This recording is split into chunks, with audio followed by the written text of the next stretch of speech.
Assalamualaikum warahmatullahi wabarakatuh. Salam sejahtera untuk kita semua. Perkenalkan, saya Ivan Rahmawan, dosen tetap program studi S1 Keperawatan, Fakultas Ilmu Kesehatan, Universitas Dr. Soekarjo Banyuwangi. Video ini merupakan bagian dari pernyataan diri dalam unjuk kerja Tridharma Perguruan Tinggi atau PDD UKTPT untuk sertifikasi dosen tahun 2026, khususnya dalam aspek pengajaran.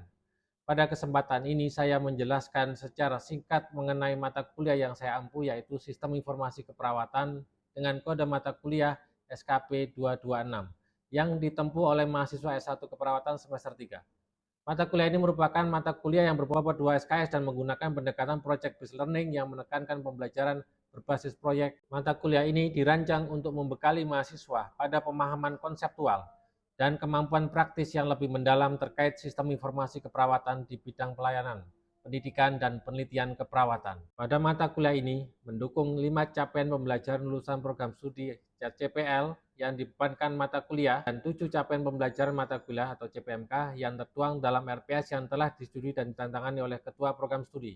Sebagai luaran mata kuliah, mahasiswa secara mandiri akan menyelesaikan program pembelajaran bersertifikat. Pada tahap delivery, saya menyampaikan materi menggunakan RPS interaktif, buku ajar yang diperbarui, dan modul praktikum. Pada tahap interaction, saya memicu diskusi kritis melalui studi kasus di kelas dan forbearing. Untuk assessment, saya menerapkan penilaian komprehensif, mulai kehadiran, partisipasi, tugas kelompok berbasis proyek, penilaian praktikum, dan unjuk kerja. Dan tes berupa luaran kredensial mikro berbasis Massive Open Online Course melalui platform Coursera. Penilaian pembelajaran dilakukan secara transparan dan berkelanjutan sesuai dengan RPS melalui beberapa bentuk asesmen, yaitu penilaian aktivitas partisipatif meliputi kehadiran dan keaktifan dengan bobot 10%, penilaian hasil proyek dengan bobot 56,5%, penilaian portofolio dengan bobot 3%, penilaian praktikum dengan bobot 12%, dan praktek atau unjuk kerja dengan bobot 7,5%.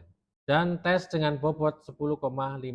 Penilaian tersebut dirancang untuk mengukur ketercapaian CPL dan CPMK, sekaligus mendorong mahasiswa menghasilkan luaran pembelajaran yang berkualitas. Pembelajaran diawali dengan recall materi sebelumnya sebagai A-persepsi, dilanjutkan dengan tanya jawab, diskusi interaktif, dan diakhiri dengan refleksi bersama untuk memperkuat pemahaman konsep mahasiswa. Penyampaian materi dilakukan melalui ceramah interaktif, dengan memanfaatkan media presentasi menggunakan tablet digital, hingga saya bisa dapat menuliskan skema, membuat ilustrasi, serta memberikan anotasi pada slide secara real time, diskusi kasus, serta praktek simulasi dan demo aplikasi.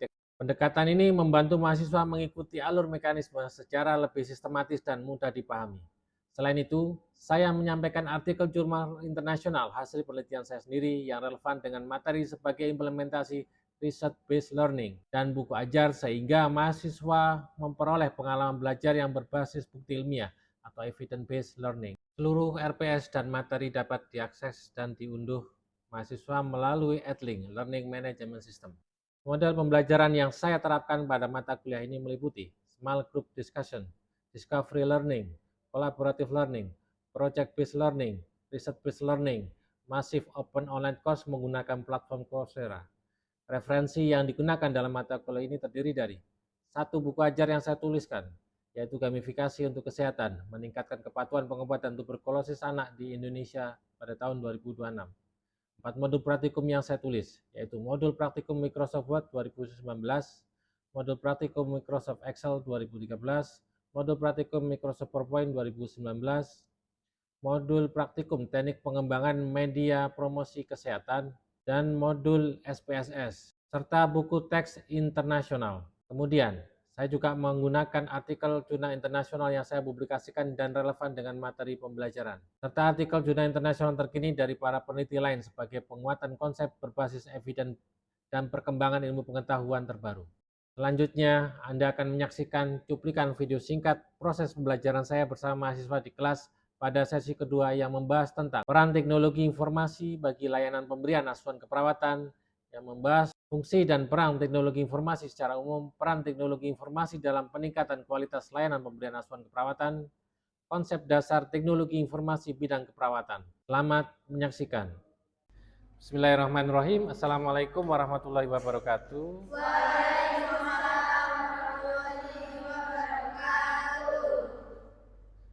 Selamat siang. Semoga kalian semua dalam kondisi sehat walafiat ya. Baik, untuk absensi saya persilakan rekan-rekan mahasiswa untuk scan barcode-nya ya, akan terintegrasi dengan aplikasi Siakat ya. Sudah semuanya? Ya, untuk review pertemuan kita yang pertama, ada yang membantu saya kira-kira apa? Ada yang masih ingat? Silakan. Baik, ya. Jadi di sini ada beberapa kata kunci ya. Teknologi itu bagian dari pengembangan dari kreativitas mahasiswa dalam rangka untuk membantu manusia, ya, memudahkan proses kerja manusia.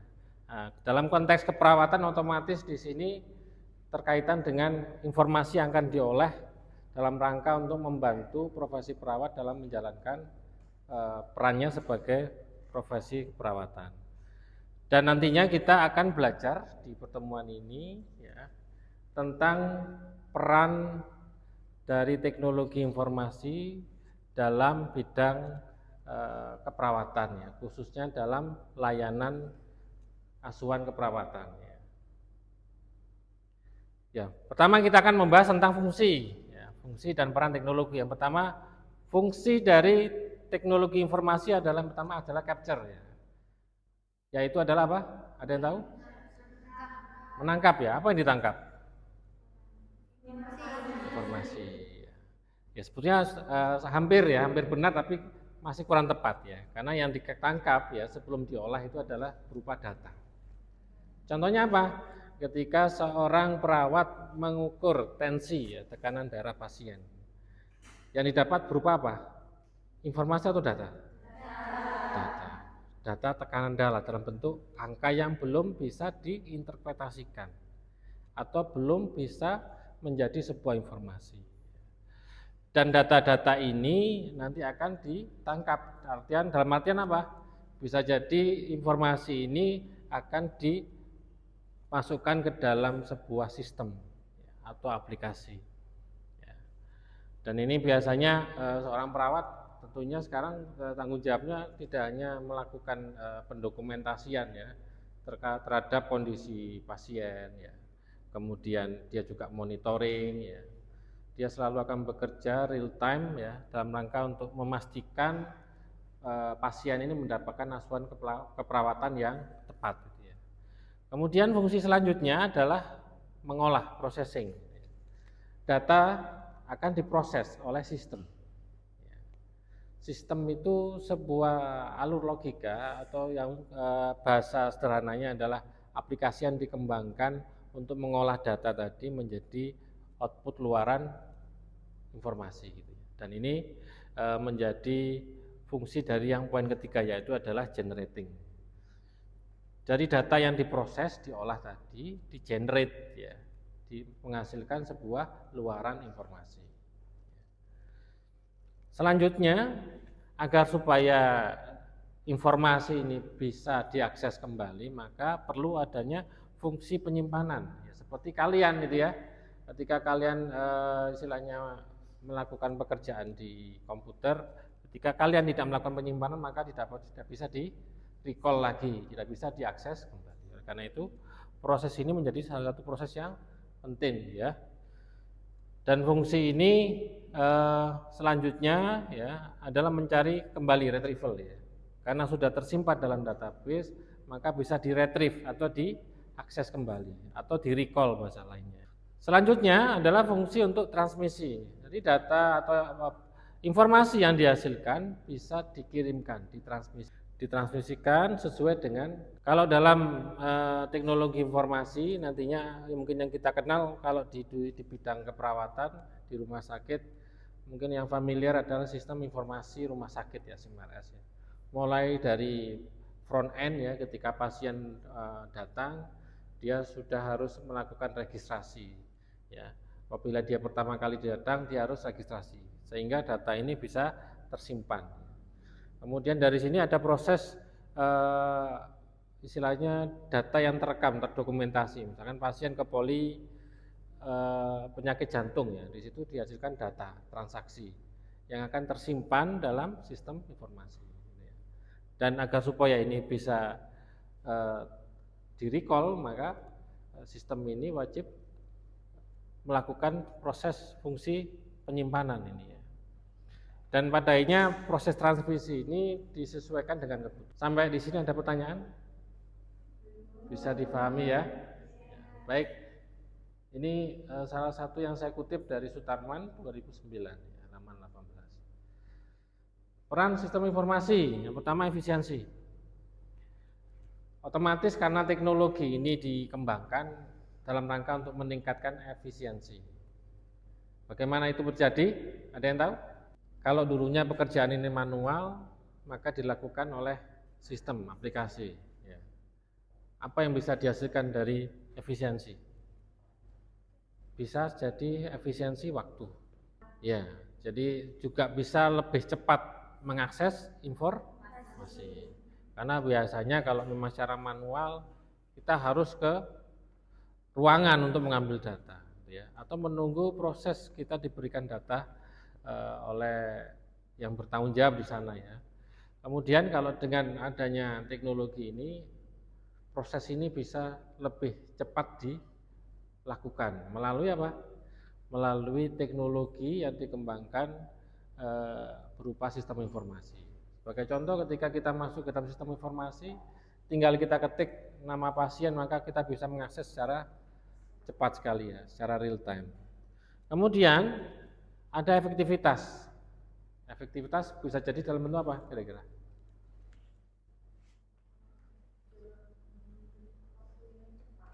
Ya, dalam bentuk waktu bisa juga ya. Karena kalau dulu secara manual kita menunggu proses ya. Misalkan menunggu struk ya dari ini untuk diberikan resep. Kalau dengan implementasi teknologi maka apa? Otomatis sistem itu akan cepat sekali ya. Bisa terrekod, bahkan bisa masuk ke unit-unit lain yang terhubung. Misalkan seorang dokter akan membuat resep ya, terkait istilahnya identifikasi penyakit pasien, maka resep ini langsung bisa diakses tanpa kita harus apa membawa struk ya, resep obatnya, karena ini sudah tersistem. Sehingga apa, efektivitas ini akan jauh lebih cepat ya, dalam hal efektivitas waktu. Kemudian adalah komunikasi. Apa yang bisa dilakukan teknologi dalam hal komunikasi ini memungkinkan efektivitas kita berinteraksi dengan apa? Dengan tenaga kesehatan lainnya. Bahkan di poin 4 ini dimungkinkan memudahkan untuk penyelesaian kasus-kasus secara kolaborasi. Kalau dulunya harus melalui proses diskusi ya, menunggu semua nakes ini harus berkumpul, kalau sekarang dengan adanya teknologi informasi, hal ini bisa dilakukan secara real time ya. Bahkan tidak perlu menunggu, mungkin di ruangan masing-masing mereka hanya membawa gadget atau mungkin PDA-nya, mereka bisa melakukan komunikasi semacam chat booth seperti itu ya. Kemudian kompetitif. Kompetitif ini dalam artian apa? Di era sekarang tentunya tuntutan untuk bisa mengembangkan organisasi termasuk rumah sakit di era kompetisi yang luar biasa, otomatis kita harus meningkatkan kualitas layanan. Ya. Kalau dalam konteks layanan asuhan keperawatan, otomatis apa? Kita harus bisa memberikan pelayanan yang jauh lebih efektif ya, kemudian efisien, dan otomatis juga lebih presisi ya, karena nantinya di teknologi ini juga ada semacam pengembangan teknologi di decision support system ya, sistem pengambil keputusan klinik ya, dalam rangka untuk apa? Memutuskan untuk terapi yang paling tepat yang diberikan kepada pasien. Ya, ini konsep dasar dari teknologi ya di bidang keperawatan. Yang pertama ada data mentah. Data mentah tadi kita singgung ya, mungkin tekanan darah pasien, denyut nadi dan sebagainya. Ini data mentah ya, yang ditangkap atau didapatkan dari mungkin cara kita mengentry ya, dalam sistem, kemudian juga bisa jadi dari alat-alat yang sudah ada misalkan, atau alat ukur yang sudah ada. Data ini nanti akan diolah ya, menjadi sebuah informasi. Dan informasi ini apabila banyak, dia akan menjadi sebuah knowledge atau pengetahuan. Ya. Dan ini bisa dijadikan protokol klinis. Kalau ini sudah misalkan angka kejadian seperti ini terus sama, terapinya pun sama. Ini menjadi semacam protokol klinis atau clinical pathway-nya. Ya. Kemudian ada kearifan juga, wisdom. Kenapa? Ya di sini masuk juga jadi pertimbangan. Karena bagaimanapun yang kita hadapi ini manusia, ya, apalagi perawat yang banyak interaksi dengan pasien. Otomatis pertimbangan etika keputusan klinis itu juga harus berdasarkan tadi ya skala prioritas ya, bagaimana bisa memberikan pelayanan yang terbaik, bisa menyelamatkan jiwa dari pasien. Kemudian di sini ya, otomatis tujuan dari pengembangan teknologi tadi kita singgung dalam rangka untuk meningkatkan kualitas layanan kepada pasien, ya, terutama layanan asuhan keperawatan. Ya, otomatis juga dengan peningkatan kualitas layanan asuhan perawatan, otomatis juga akan meningkatkan keselamatan dari pasien. Itu yang diharapkan dari teknologi. Ini konsep dasarnya. Nah, di sini ada medical record ya, electronic medical record ya, kemudian ada nursing information system ya, NIS itu nursing information system, kemudian ada telehealth. Telehealth itu apa? Ada yang tahu telehealth? Contohnya ada? Ada yang tahu contohnya? Telehealth, halo dokter. Salah satunya itu ya, telehealth ya. Kalau di bidang keperawatan ada telenursing namanya ya. Kemudian ini ada infrastruktur penunjang, jadi ada beberapa komponen ya, komponen pendukung teknologi informasi, salah satunya juga hardware, software, brandware ya. Kemudian salah satunya juga infrastruktur yang dibangun. Nah, di sini infrastruktur atau perangkat mulai dari perangkat jaringannya ya, kemudian wifi-nya, kemudian mungkin PDA-nya atau mungkin smartphone ya. Kemudian ada wearable device ya, misalkan kita juga memasang alat bantu untuk monitoring kondisi pasien menggunakan sensor-sensor atau mungkin semacam smartphone dan sebagainya.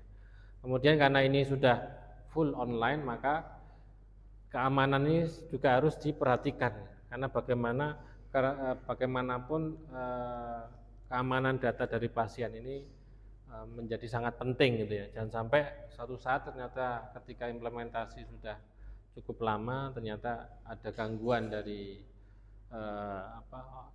dari luar ya. Misalkan ada virus, ada hacker ya yang masuk atau mungkin melakukan ransomware ya, maka ini akan bisa melumpuhkan dari pelayanan di rumah sakit. Oleh karena itu keamanan menjadi salah satu yang sangat penting. Kemudian ada kompetensi perawat. Nah, ini menjadi persyaratan perawat sekarang harus mampu beradaptasi dengan teknologi yang terbaru. Ya, harus mampu menggunakan teknologi terbaru, termasuk mungkin menggunakan komputer, kemudian PDA, karena sudah berubah ya. Dulunya pakai layanan manual harus menulis, sekarang sudah menggunakan teknologi.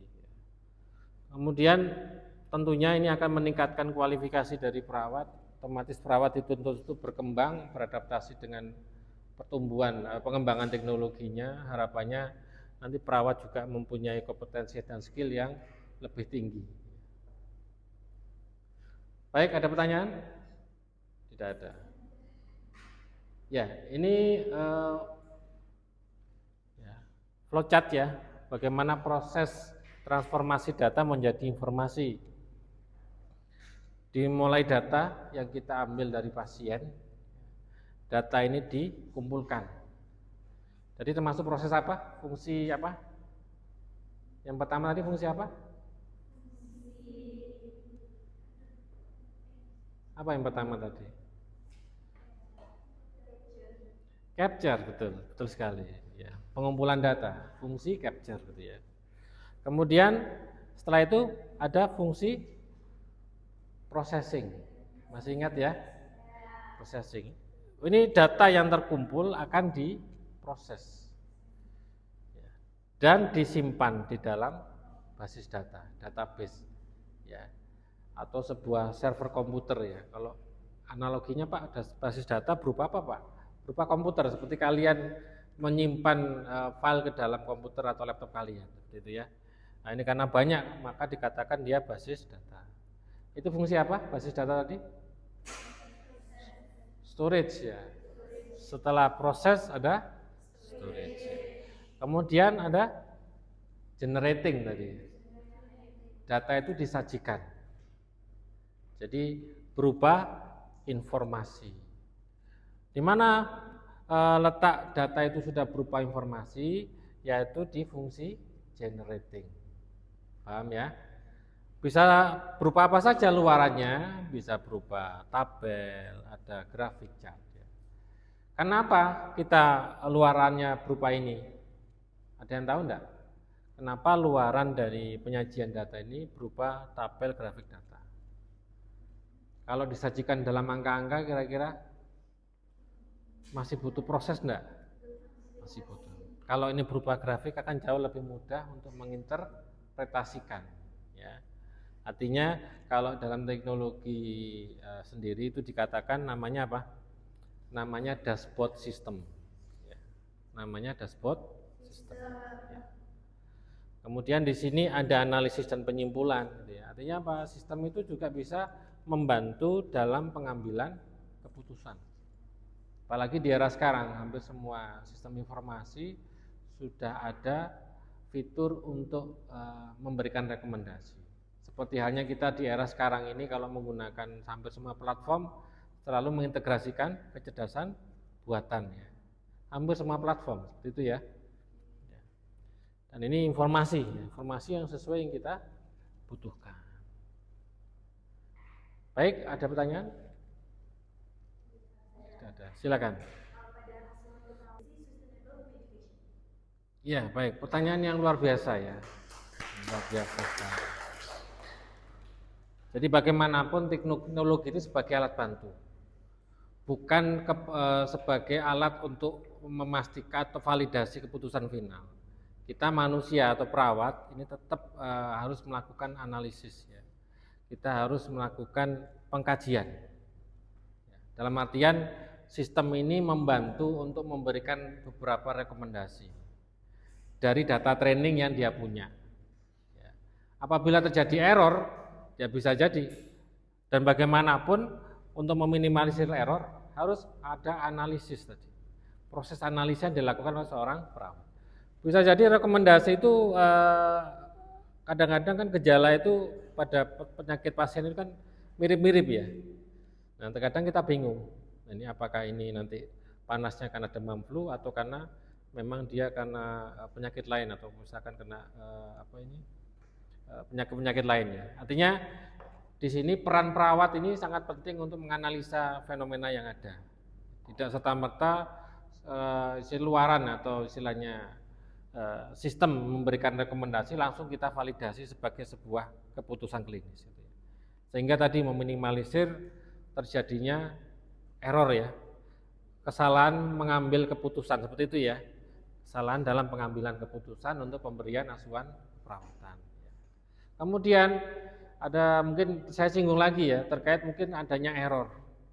Karena ini kita tergantung sekali dengan teknologi, maka ketika proses perencanaan membangun sistem informasi ini perlu adanya sistem backup gitu ya.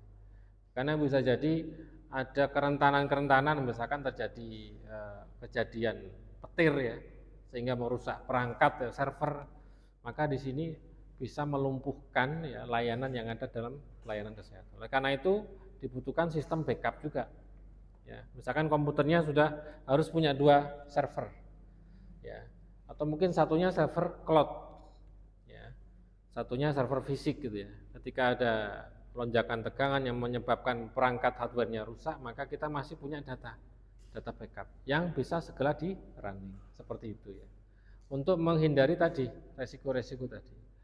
Bisa jadi error karena perangkatnya rusak ya, karena mungkin fenomena yang kita tidak bisa memprediksi, bisa juga karena ya tadi ya kesalahan kita interpretasi. Oleh karena itu semua lini ini harus tetap bisa melakukan analisis ya, pengkajian dulu sebelum pengambilan keputusan.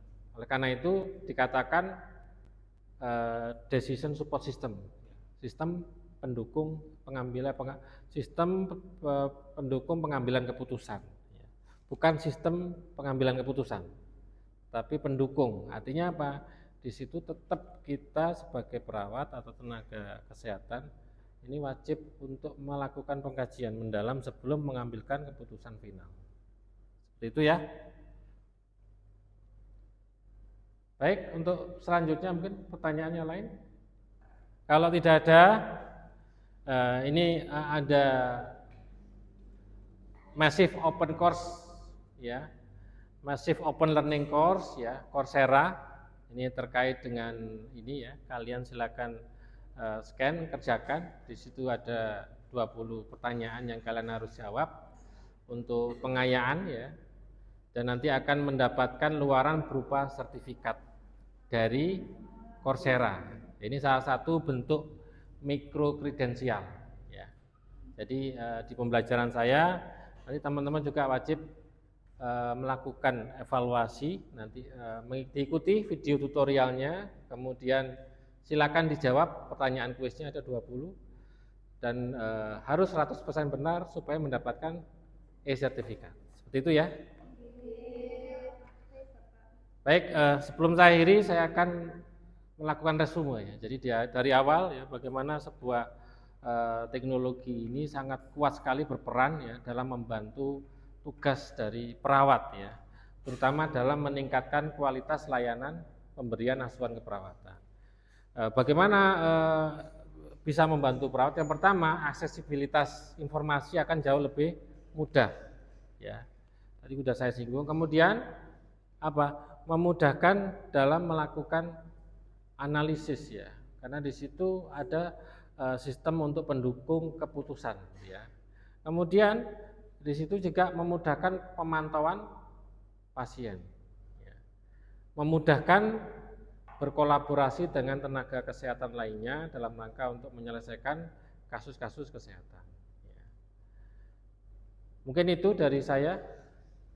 Semoga apa yang disampaikan ini bisa bermanfaat. Silahkan dikerjakan untuk materi dari MOC-nya ya, Massive Open Online Course-nya ya, nanti kalian supaya mendapatkan luaran berupa sertifikat ya. Mungkin bisa saya akhiri. Assalamualaikum warahmatullahi wabarakatuh. Waalaikumsalam warahmatullahi wabarakatuh. Terima kasih Pak. Sama-sama. Demikian Anda telah menyaksikan cuplikan video singkat pembelajaran saya bersama mahasiswa. Dalam sesi tersebut, mahasiswa diminta untuk mengerjakan kuis yang bisa diakses melalui Learning Management System @LIC untuk mengukur ketercapaian pemahaman dan menyelesaikan kredensial mikro berbasis MOOC menggunakan platform Coursera.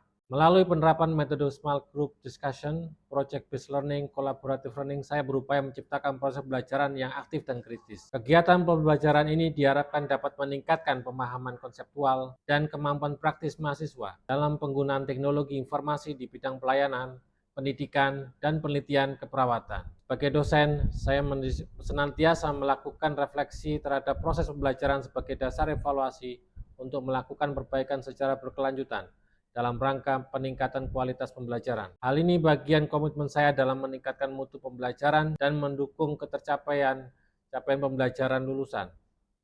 Demikian pernyataan diri saya dalam aspek pembelajaran pada PDD UKTPT Sertifikasi Dosen tahun 2026. Saya ucapkan terima kasih kepada Kemendikti-Saintek, LLDikti Wilayah 7 Provinsi Jawa Timur, serta seluruh tim sertifikasi dosen atas kesempatan dan dukungan yang diberikan. Saya juga mengucapkan terima kasih kepada pimpinan Universitas Dr. Soekarjo, kolega dosen, serta semua mahasiswa yang berkontribusi dalam proses pembelajaran ini. Demikian yang dapat saya sampaikan dan semoga bermanfaat untuk kita semua. Wassalamualaikum warahmatullahi wabarakatuh.